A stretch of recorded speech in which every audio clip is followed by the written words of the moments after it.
Hello students, this is Dr. Ben, and we're going to work through another example problem out of Chapter 4 that involves a combination of forces and motion. And you can see from this picture that this problem is concerned with the vertical motion of an object. So we have this box, and actually when we read the problem carefully, we see that the box is moving downwards, but it's actually slowing down as it moves downwards, which means its acceleration is going to point in the upward direction in this picture. So it's opposite to the direction of motion. And the problem asks us to find the force that the person has to exert in order to bring this box to rest in a certain amount of distance that's given.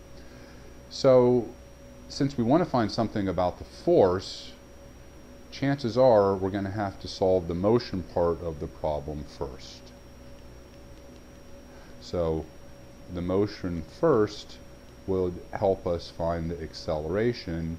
In this case it would be in the y direction, and then we can use that acceleration in the forces part of the problem.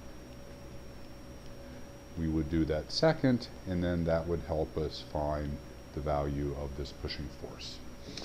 Alright, so if we're going to do a motion first problem, we need to draw a pictorial representation. So there are really only 2 points of interest, the beginning and the end. So let's draw that pictorial representation on a vertical number line, and we'll pick our 2 points of interest. So we'll have our original point number 1, and then our final point number 2 I'm going to put at the origin of the coordinate system. And we're told what the difference in the locations of those 2 points are. So we're going to have the variables y1, v1, and t1, y2, v2, and t2. And so even though the velocity is downwards, we want the acceleration to point up in order to bring this object to rest. Alright, so now we can go ahead and make our table of what we know, at least for the motion part of the problem. So we have the value of y2 set to be equal to 0, and the value of y1 is then the number 0.5 meters that's given as the distance that the crate is lowered. So the starting point is 0.5 meters above the finish point. The crate is initially moving downwards, so v1 is going to be negative in our coordinate system. So that'll be negative 2 meters per second, and v2 will be equal to 0. The box comes to rest, and we have the acceleration due to gravity. We'll use its approximate value of 10 meters per second squared. We can set the value of t1 equal to 0, but we don't know anything about the value of t2. Right, and so what I would like to find from the first part of the problem is the value of the acceleration in the y direction by using the motion. So since we don't have any information about the time, it makes sense to use the information about the velocity and the displacement, so that would be the third kinematic equation on our list, the one with the squares. So I would write down that v2 squared equals v1 squared plus 2 times ay times delta y. And I have enough information now to solve for that acceleration. So we can do this numerically. So the final velocity is equal to 0 squared.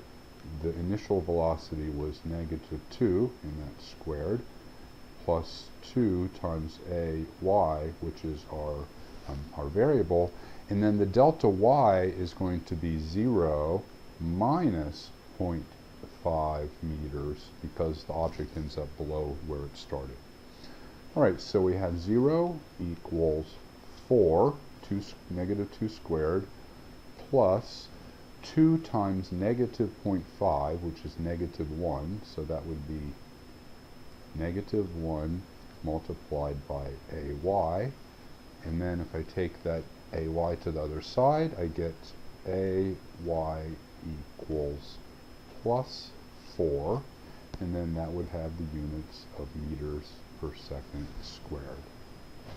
All right, so I'm pleased to see that this acceleration is positive, because if the box is slowing down as it moves downwards, the acceleration needs to be upwards, which is positive in our coordinate system.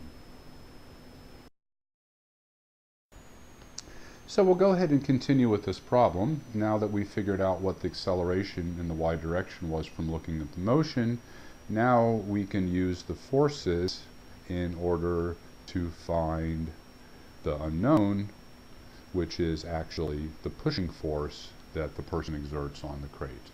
So we're going to use Newton's second law, and in order to do that, we'll need to draw a force diagram. So we could do that over here. So here's the wall and the crate with its center of mass. The forces that act on it, the pushing force is up and to the right, and it makes an angle of 53 degrees above the horizontal. The weight force points downwards. The normal force should point to the left, and the crate is moving downwards even though its acceleration is upwards, so the frictional force should, though it should point in the upward direction, which is going to be what we'll call positive y. So we'll let x be to the right, and we'll let positive y be in the upward direction. All right, so now we need to use Newton's second law in order to solve the problem.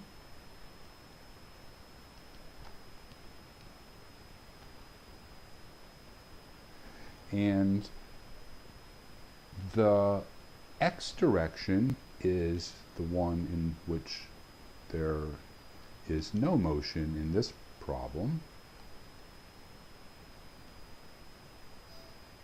So that implies that force in the x direction will be equal to 0. And in our coordinate system, we will have times the cosine of theta minus the normal force will equal 0. So we'll just hold that equation in a box. P cosine of theta equals n. And we'll take that and we'll use it in the next step where we consider the y direction, which is the motion direction.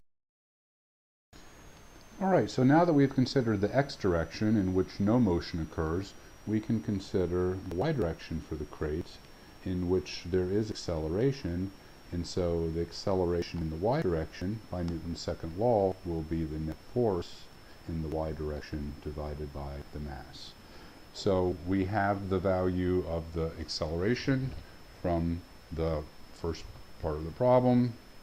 Now we have an expression for the normal force from the x direction, and we can look at the y direction, and we see that 3 of the 4 forces have y components. So A sub y will be equal to the frictional force minus the weight plus the component of P that's in the upward direction, which is P times the sine of theta. And then that gets divided by the mass. We had from the very first part of the problem that the acceleration in the y direction was equal to plus 4 meters per second squared. So we can use that information. All right, so we've got to do some algebra because we need to find out how the size of the frictional force. So we'll use the model of friction, that the frictional force is equal to the coefficient of friction times the normal force, and we have the expression for the normal force from the x direction. So the frictional force is going to be mu k times p cosine of theta. So that's the frictional force.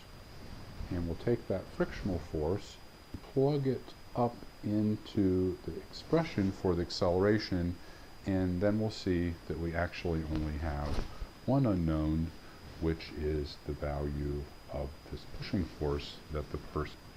So let's go ahead and cross multiply our expression and get rid of the fraction. So we'll have m times a sub y is equal to the frictional force, with mu k p cosine theta minus the weight, and then plus p times the sine of theta.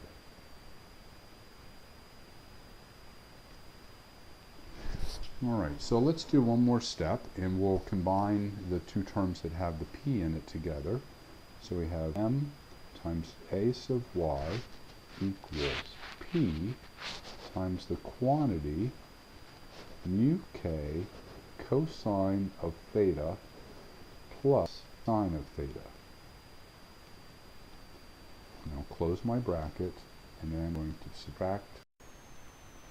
Alright, so we're making good progress because we see that we've got the thing that we're trying to find, which is the p, kind of all by itself. So we just need to do a few more steps of algebra and we'll be able to solve for that variable. So I'm going to take the minus mg from the right hand side over to the left. So that's going to give me m times a sub y plus now m times g is going to be equal to the same right hand side as I had before.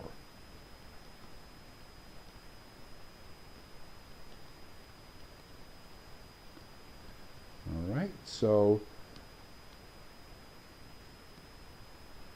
I can factor out an m on the left hand side. So I have a sub y plus g, and then I can divide by the bracket that was in front of the p and put it in the denominator over here.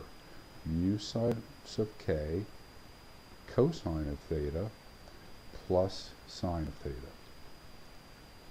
And actually that is exactly in the form that we want, because all of the numbers that are on the left hand side are known, and then we can find the value of p. Alright, so it's going to take a little bit to do this on our calculator because we have a lot of numbers here. So the mass is 20 kilograms.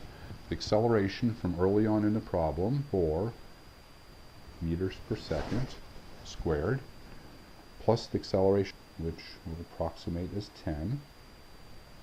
And then we divide by, in a bracket, the coefficient of friction, that is 0.4, multiplied by the cosine